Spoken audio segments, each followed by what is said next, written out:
Gotta pee now. That's gonna be in the intro. Hey, it's Matt from 2A Cops. I'm out here at the Parma Rod and Gun Club in beautiful southwest Idaho. Keith's out here with me. Today we're going to be talking about a common theme that seems to come up every time NYPD gets in a shooting, and that's people complaining about NYPD's shooting skills. We've got a bunch of guns out here that we're going to test, a bunch of different triggers, all in Glocks. All right, so this is not a knock on the officers on the street. It's not knocking their ability to shoot. What this is discussing how decisions made by administrators can handicap the officer's ability on the street. It comes down to equipment choices and things like liability concerns that administrators have that have negative consequences for the officer in their ability to do their job. So before I get too far into this, I want to thank Boise Black Rifle. They've helped us out with ammo, and they actually loaned us a couple of guns to use out here. So if you're in Idaho, Boise Black Rifle, hit them up. If you are in California, Sacramento Black Rifle, or if you're in Nevada, there's Sparks Black Rifle. All same ownership, very pro law enforcement, very pro gun. Hit them up, let them know we sent you. NYPD, when they switched over from revolvers to semi-autos, they went to Glocks. They also have some other guns that are options, Smith & Wesson, and I'm trying to remember, there's one other one, I don't remember what it is off the top of my head. Predominantly, they issue Glocks. That's the one they issue the most. NYPD brass, when they switched over, was concerned that going from a revolver double action trigger pull to a Glock semi-safe single action, double action, depending on who you ask, Glock trigger pull. They were concerned that with the 5.5 to 6 pound trigger pull, cops were going to be having negligent discharges, or they were just going to be firing way too many rounds because the trigger was easy to pull. Because, you know, cops just shoot because the trigger's easy to pull. Anyway, getting beyond that logic, so what they did is they went and they talked to Glock. Glock came out with a specific trigger spring just for the NYPD. They put that one in. That was my understanding. That's the NYPD 1 trigger, which is the olive trigger if you happen to want to go buy one of these for yourself. The olive trigger spring. And that one, I've got that in a Gen 4 Glock 17 here with my Lyman digital trigger pull gauge, 5 pound average. That New York 1 trigger came out to 9 pounds, 10.5 ounce trigger pull average. So NYPD decided the 9, almost 10 pound trigger pull wasn't enough, so they went back to Glock and they asked Glock to make a heavier trigger, which is the New York trigger number 2, which is the orange one. So I've also got an orange one. We'll be swapping the gun back and forth, the Gen 4 17 back and forth with those two different springs. That one in my Gen 4 17 pulled out, average 5 pound pull average was 10 pounds, 15.5 ounces. So half an ounce shy of 11 pounds. So we're gonna start with the orange one, and we're gonna shoot our way down to lighter triggers just to show what kind of difference the trigger pull weight has in the same gun with the same shooter. So going beyond the New York triggers, the next gun we've got is a Gen 4 19 with a stock trigger. That gun has got a 6 pound, 6.5 ounce trigger pull.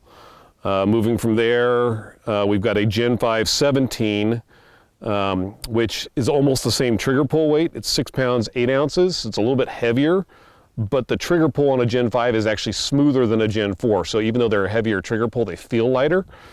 From there, we're gonna go to a Gen 4 19 that I have installed a Factr Trigger in, and it has a Ghost 3.5 pound connector. That gun, 5 pound trigger pull average was 4 pounds, 1.6 ounces, so a lot lighter than stock, and it's a much smoother trigger. And then on loan from Boise Black Rifle, we've got a Zev Gen 19 Zev, which is a custom company that makes Glocks. They do a lot of Glock parts. That gun has got a 3 pound, 12 ounce trigger in it. It's a Zev trigger. So what we're gonna do is initially we're gonna shoot 5 rounds per shooter, per target. This is just accuracy shooting. There's no time limit. We're gonna be shooting from about 15 yards on paper over there, and then we're gonna get a 5-shot group size per shooter per trigger. And after that, we're gonna move on to something else. This has got the New York 1 trigger, the olive trigger in it now. So let's see what we can do here.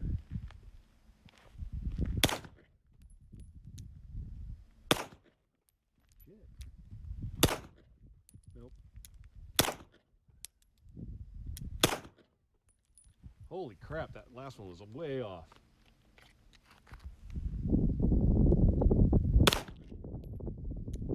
What a piece of It is. Nice shot.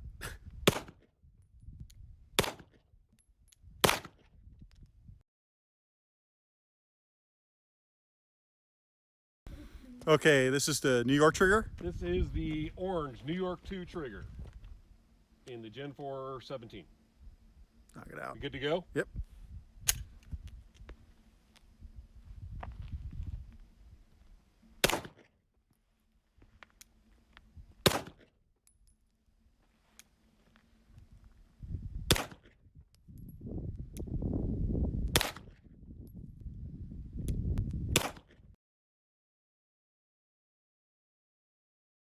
So this is Keith shooting the same orange NY2 Trigger. The is this shit? Which one were you aiming at? Bottom right. Okay.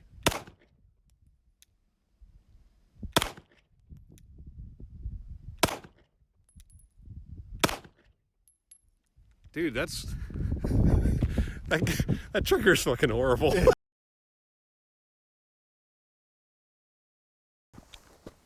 Okay, those are the biggest pieces of shit triggers I've ever done.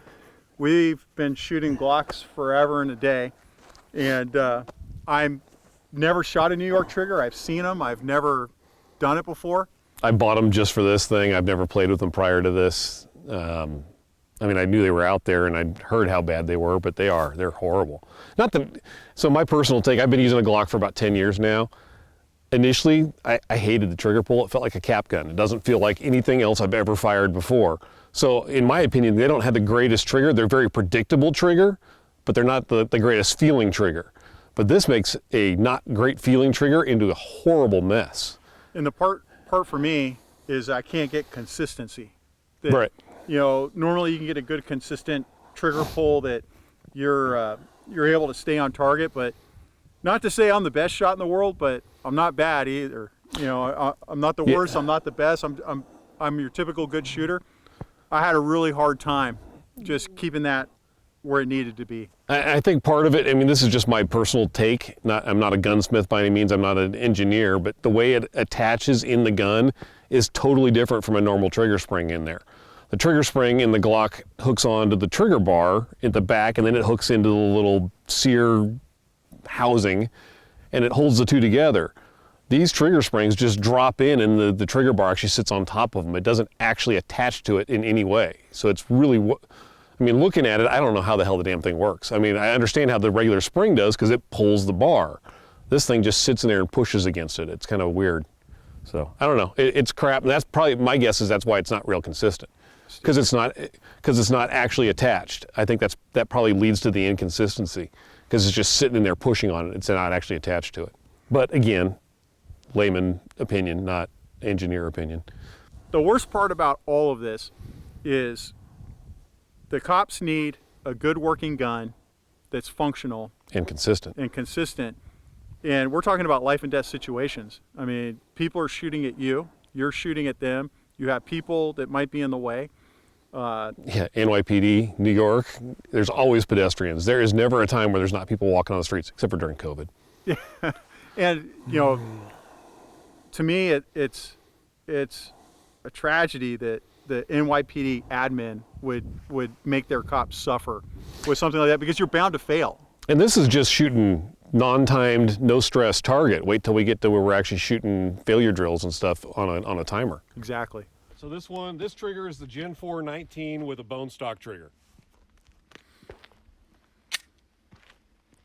I'm gonna shoot top left again, just so we know which one I'm shooting at.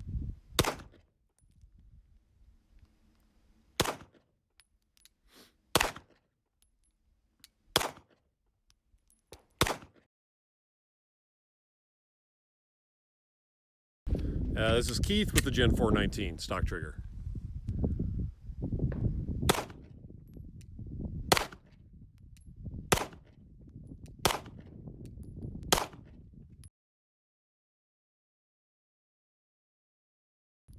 This is Gen 5 17 stock trigger.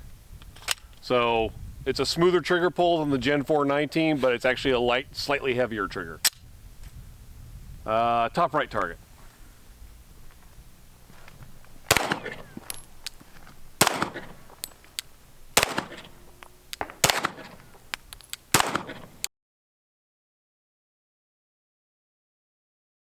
All right, Keith is shooting the Gen 5 17 stock trigger.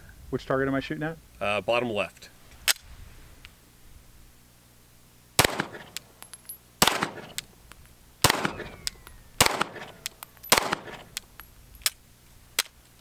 Didn't lock open either? Nope. Gen 4 19 with a Factr trigger and the Ghost 3.5 pound disconnect, or connector.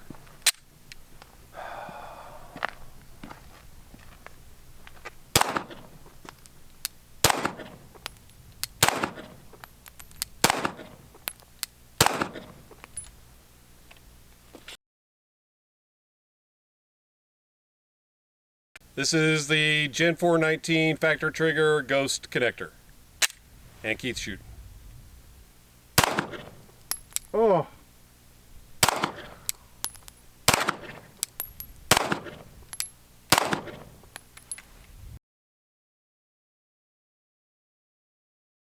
The Zev 19. This is the lightest trigger that we've got.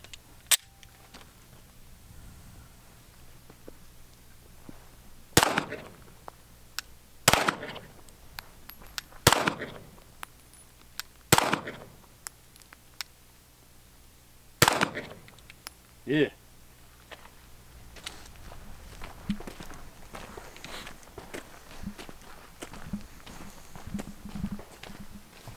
Not significantly different from my previous one. So we did target or accuracy shooting from 15 yards. Now what we're going to do is we're going to run 3 failure drills per person per trigger. For those who don't know what a failure drill, some people call it a Mozambique. It's 2 to the body, 1 to the head. We'll be doing that on timer to put a little pressure on it and see what timed pressure shooting does for accuracy. So we're starting off, just so I don't have to keep swapping triggers, I'm starting off with the olive New York trigger in the Gen 4. After we shoot that, we'll put the orange one in. So this is the New York 1 trigger, then we'll go to New York 2. All right, Matt, on the timer. Shooter ready? Ready.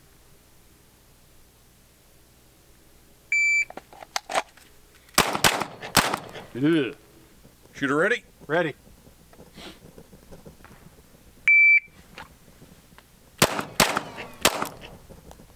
$2.99. That thing's horrible. All right, we just did the New York 1 trigger, the olive, so now I've swapped it out. We got the New York 2, the orange, disgusting, super heavy trigger in here. Shooter ready? Ready.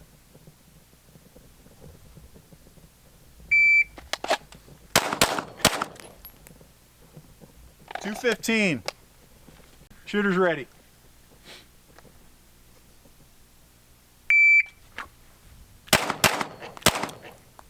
That's heavy. $2.57.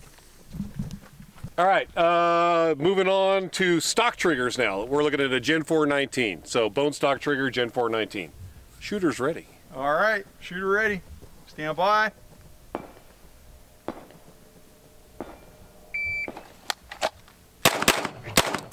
Shooter ready? Ready.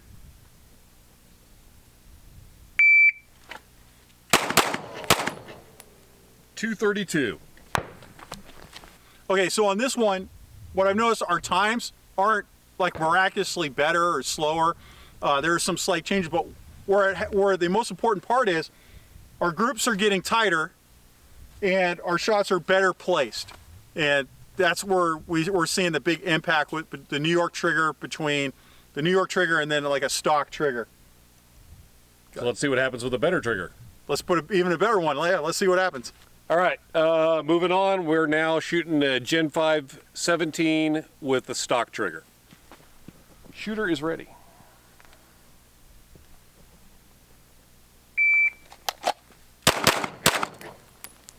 $151. Woo. Shooter ready? Shooter ready.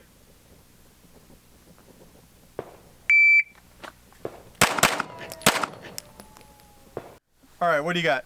We are now moved on to the Gen 4 19 with a Factr trigger and the Ghost 3.5 pound connector. Awesome. Shooter's ready.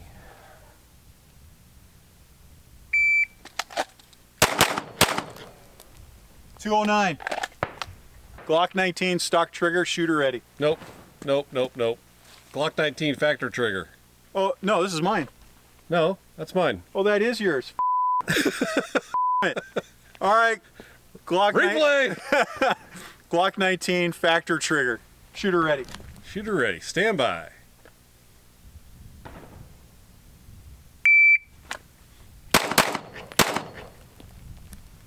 .235. This is a Gen 3 Glock 19 Zev pistol. So Zev trigger, Zev slide, Zev guts. All right, shooter ready. Shooter's ready.